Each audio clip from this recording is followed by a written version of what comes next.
दर्शक बंधु केदार गौरी सीरियल रे देखा पाइबे एक धमाकदार एपिसोड। मंदिर रे किछि फेस्टिवल चलथिबो आ घर सब लोक मंदिर को जाइथिबे आ समस्ते मंदिर रे ठाकुरंक आगरे भक्तिर सहित नाचकुद करुथिबे।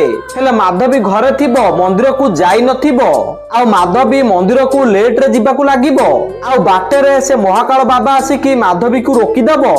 तापर माधवी कहबो बाबा आपण एठिकी काहेकि आसीछंती। माधवी एमिति कहिले से महाकाल बाबा कहबो मु तते एठिकी सहाय्य करबाकू आसीछि। तापर माधवी कहबो बाबा जीवन को हमकू आज ही मारिबाकू पड़िबो हेले आमे जानिनु से जीवन एपर्यंत कोउठी अछि आपण किछि बाट देखांतु।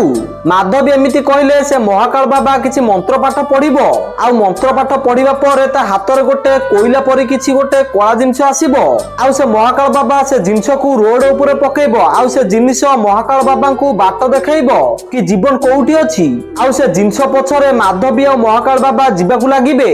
तो दर्शक बंधु आपण मानु कोन लागुची कोन जीवन को माधवी मारि दबो कि आपण को मतामत कोन हमकु कमेंट माध्यम रे जणांतु। आ केदार गौरी सीरियल रो सब टिक पिक अपडेट सर्वप्रथम जानिबा पय वीडियो गुडा लाइक करी चैनल को सब्सक्राइब कर दियंतु।